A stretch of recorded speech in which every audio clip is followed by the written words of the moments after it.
जैसा कि राहुल गांधी अमेरिकी दौरे पर हैं और अमेरिकी दौरे के दौरान उन्होंने विदेशी मंचों का सहारा लेकर मोदी सरकार के ऊपर करारा हमला बोला है। यह पहली बार नहीं है कि जब राहुल गांधी विदेशी सरजमी पर पहुंचकर उन्होंने केंद्र सरकार के खिलाफ कोई बड़ी बयान दिया हो। अब एक बार फिर से राहुल गांधी का एक बयान चर्चा में है, जो कि उन्होंने मुस्लिम लीग को लेकर दिया था। मुस्लिम लीग को लेकर राहुल गांधी ने कहा था कि यह पार्टी पूरी तरह से धर्मनिरपेक्ष पार्टी है, सेकुलर पार्टी है, और इसको लेकर सियासी गलियारों में अब हड़कंप मचा हुआ है। क्योंकि एक तरफ लोग यह कह रहे हैं कि कांग्रेस लगातार मुस्लिम वोटों की तुष्टीकरण की राजनीति करती चली आई है। इसी वजह से यह बड़ा आरोप राहुल गांधी के ऊपर लगाकर देखा जा रहा है। सोशल मीडिया में राहुल गांधी और मुस्लिम लीग को लेकर काफी ज्यादा चर्चा है, और Indian Muslim League, Indian Union Muslim League के साथ जिस तरह से कांग्रेस पार्टी का केरल में गठबंधन है, इसको लेकर यह साफ कहा जा रहा है कि वायनाड से सदस्यता को बनाए रखने के लिए, वायनाड में अपनी स्वीकार्यता बनाए रखने के लिए राहुल गांधी ने देश के साथ साथ सांप्रदायिकता के ऊपर भी एक बहुत बड़ा कार्ड खेला है। बता दें कि बीजेपी के नेताओं की ओर से कहा गया कि केरल की यह पार्टी यानी कि IUML, Indian Union Muslim league, Mohammad Ali Jinnah की ऑल इंडिया मुस्लिम लीग वाली मानसिकता का अनुसरण करती है। केंद्रीय मंत्री अनुराग ठाकुर ने यह भी कह दिया कि ये वही लोग हैं जो विभाजन के बाद यहीं रुक गए थे। उन्होंने विभाजन के बाद यहां मुस्लिम लीग का गठन किया और सांसद बने। उन्होंने शरिया कानून की वकालत की, मुसलमानों के लिए अलग सीटें आरक्षित करना चाहते थे। ये वही लोग हैं जो उसी मुस्लिम लीग का हिस्सा है।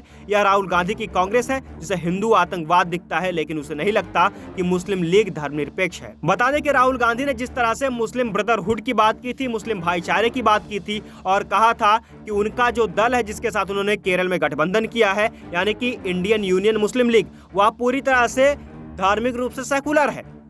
अब इस बारे में विपक्ष के नेता यानी कि कांग्रेस के विपक्ष के नेता सुधांशु त्रिवेदी ने एक बड़ा दावा किया है। उन्होंने कहा है कि क्षेत्रीय पार्टी और जिन्ना के संगठन के बीच में शुरुआती ही संबंध रहे हैं। उन्होंने कहा कि जिन्ना की पार्टी ने मद्रास प्रेसिडेंसी में स्वतंत्रतापूर्ण प्रांतीय चुनाव में जीत हासिल की और उसके बाद लड़कियों की शादी की उम्र भी घटाकर 18 से घटाकर 16 वर्ष करने की मांग की थी।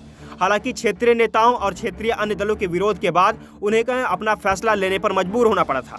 अब इसके बाद लगातार राहुल गांधी के ऊपर आरोप लग रहे हैं कि वह मुस्लिम तुष्टीकरण की राजनीति कर रहे हैं और सबसे निम्नतम स्तर पर जाकर मुस्लिम तुष्टीकरण को बढ़ावा दे रहे हैं।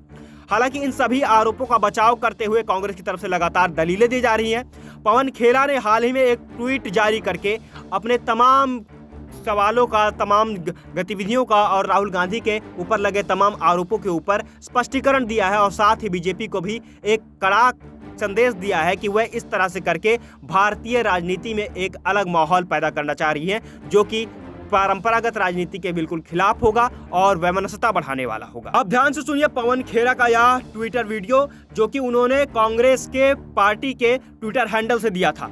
भारतीय जनता पार्टी, खास तौर पे अमित शाह और मोदी की भारतीय जनता पार्टी को मुस्लिम लीग सिर्फ जिन्ना वाली ही याद रहती है। हो भी सही, क्यों नहीं होगी, क्योंकि इन्हीं के विचारधारा के पूर्वज श्यामा प्रसाद मुखर्जी ने उसी मुस्लिम लीग के साथ गठबंधन भी किया, सरकारें भी बनाई और पाकिस्तान का प्रस्ताव भी पारित होने दिया। हम जिस मुस्लिम लीग की बात कर रहे हैं वो IUML है। इस्माइल, जिन्होंने ये मुस्लिम लीग बनाई थी, वो कॉन्स्टिट्यूएंट असेंबली के सदस्य भी थे। ये वही इस्माइल हैं जिन्होंने अपने बेटे मियां खान को भारतीय सेना में शामिल होने का आदेश दिया था जब 62 का युद्ध चीन के सामने लड़ा जा रहा था। ये वही मुस्लिम लीग है जिसके मंत्री को अटल बिहारी वाजपेयी जी ने जिनीवा भेजा था भारत का प्रतिनिधित्व करने। ये वही मुस्लिम लीग है जिसके शिक्षा मंत्री बशीर केरला में संस्कृत की सबसे बड़ी यूनिवर्सिटी का उन्होंने गठन किया, वहां बनाई उन्होंने। और एक और बात मैं मोदी जी को याद दिला दूं, और उनके कोई अमित मालवीय हैं उनको भी याद दिला दूं, कि इस मुस्लिम लीग के साथ नागपुर म्युनिसिपैलिटी में भारतीय जनता पार्टी ने भी गठबंधन किया था। तो क्या वो तब सेक्युलर नहीं थी? इनका ज्ञान अगर इतना कम है भारतीय राजनीति के विषय में, तो एक बात और ये समझ लें, हिंदुस्तान में कोई राजनीतिक दल जो सेक्युलर नहीं है वो नियमानुसार रजिस्टर ही नहीं हो सकता। तो हटा दें उसको। अगर इन्हें लगता है वो सेक्युलर नहीं है तो उसकी रजिस्ट्रेशन कैंसिल करें। जाहिर है कि पवन खेरा लगातार मुस्लिमों को लेकर के और साथ ही कांग्रेस के एजेंडे को लेकर के एक राय रखते हैं, जो कि उन्हें लगातार कांग्रेस में एक चर्चित नेता बनाता है। या तो रही राहुल गांधी के मुद्दे पर पवन खेरा की सफाई। देश और दुनिया की तमाम खबरों को जानने के लिए जुड़े रहिए हमारे चैनल के साथ और देखते रहिए SPN 9 न्यूज।